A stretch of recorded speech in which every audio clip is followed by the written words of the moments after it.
Speaking of champs, we have a new champ.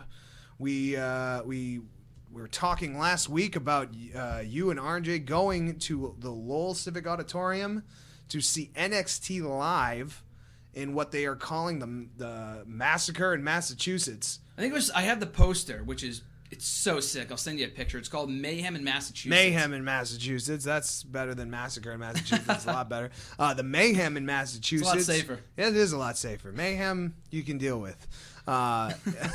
Mayhem in Massachusetts, where we saw Samoa Joe defeat the non-demon version of Finn Balor, Human Balor, for the NXT title at a house show.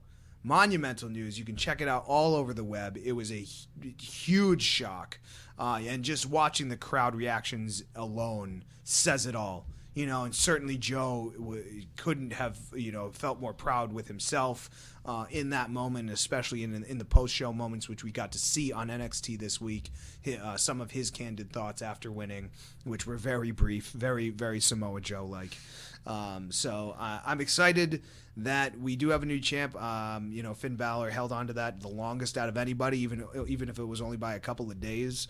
So there's really no shame in losing after someone continuously starts to erode on you, and he wasn't the demon that has beaten Samoa Joe in the past. So it does make sense to a degree that human Finn Balor has some flaws that Samoa Joe exploited for the win at a house show and got one over on him unexpectedly. So a lot of praise for Joe in just his perseverance alone.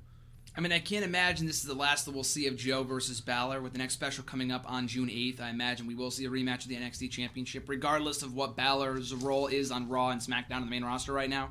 But will he bring the demon with him? And I believe he has for every single TakeOver special, and Joe has yet to beat the demon. So it's very possible that we do see the demon one more time against Joe for the NXT Championship in just about a month or two. But as far as this match goes, like you said, RJ and I were there.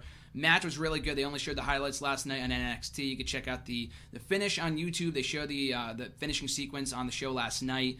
It was such a shock. Like you said, I mean, we talked about it when I saw you the other day, Tom, off the air, that it's been a long time since a significant championship title change has happened at a house show. I mean, we've seen the women's title, the tag team titles, maybe the IC title change hands a few times on a house show, here and there over the last decade in WWE, but never before in NXT, and never as significant of a championship. Their version of their world title, never before. And I mean, the last time we had a WWE title change at a house show was in 94 MSG, Diesel Backlund, and it's been over 20 years. And that was an MSG. This is in Lowell, Mass, the Civic Auditorium, one of the most, very insignificant. It's not like the TD Garden or anything like that. So just absolutely amazing. And you can never, I mean, it really goes back, and I've been saying this ever since, you can't afford to miss live events. For WWE, NXT, indie shows, if you got a gut feeling like I might need to be there, you got to go.